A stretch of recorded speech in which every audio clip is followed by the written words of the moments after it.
क्या ईश्वर की प्राप्ति या सत्य की प्राप्ति के लिए मनुष्य को अपना घर परिवार त्यागना होता है? उसे जंगलों में या पहाड़ों में जाकर रहना पड़ता है। पुराने समय की ऐसी कई घटनाएं हम सुनते हैं जिनमें ईश्वर यानी सत्य की प्राप्ति के लिए कई संतों ने अपने घर परिवार तक को त्याग दिया। वे लोग केवल सत्य को जानने के लिए दर दर भटकते रहे, कई कष्टों को झेला। ये सब कुछ करने के पश्चात कई संतों ने आत्मिक ज्ञान की प्राप्ति की। इस संसार को कई ऐसे आध्यात्मिक गुरु मिले जिन्होंने दुनिया में रहते हुए लोगों को ज्ञान की बातें सिखाई और कई सामाजिक सुधार के कार्य पर भी जोर दिया। और इन आत्मिक गुरुओं में से एक है गौतम बुद्ध, जिनका जन्म 563 ईसा पूर्व में हुआ। उनकी शिक्षाओं के आधार पर ही बौद्ध धर्म का प्रचलन हुआ।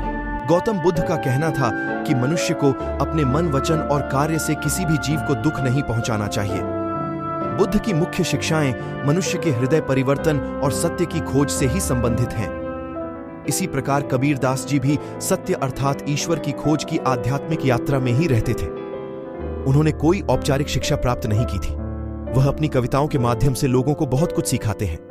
उनकी प्रसिद्ध कविताओं में से एक है जिसमें कबीरदास कहते हैं, पाहन पूजे हरि मिले तो मैं पूजूं पहाड़, याते ये चाकी भले जो पीस खाए संसार।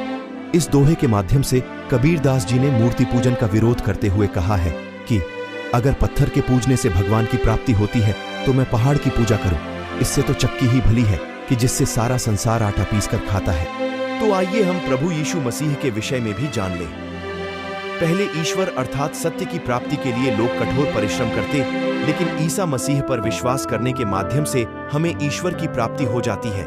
ईसा मसीह इस संसार में अपने परमेश्वर पिता के कामों को पूरा करने आए थे। ईसा मसीह को क्रूस पर चढ़ाया जाना ही मानव जाति का उद्धार करा सकता था।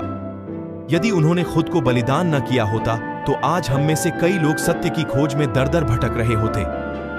पवित्र शास्त्र बाइबल में अपने पकड़वाए जाने के विषय में ईसा मसीह ने पवित्र शास्त्र बाइबल की पुस्तक मत्ती अध्याय 26 में कहा था, क्या तू नहीं जानता कि मैं अपने पिता से विनती कर सकता हूं और वह स्वर्गदूतों की 12 पलटन से अधिक मेरे पास अभी उपस्थित कर देगा।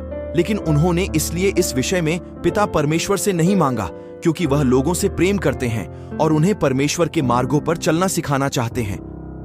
उन्होंने अपने जीवन काल में किसी को गाली के बदले गाली या थप्पड़ के बदले थप्पड़ नहीं मारा।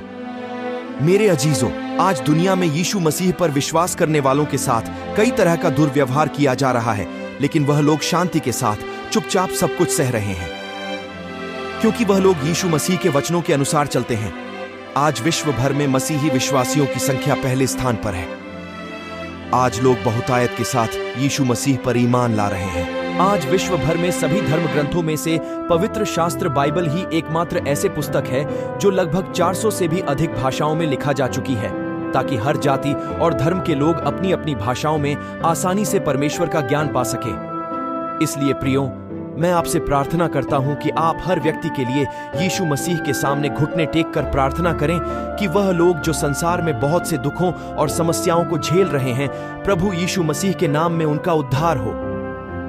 आप सभी को जय मसीह की। प्रभु आप सभी को आशीषित करें और इस वीडियो को अधिक से अधिक लोगों को शेयर करें और साथ ही मेरे चैनल को भी सब्सक्राइब करें ताकि प्रत्येक लोगों के जीवन में प्रभु यीशु मसीह की शांति और आनंद प्राप्त हो।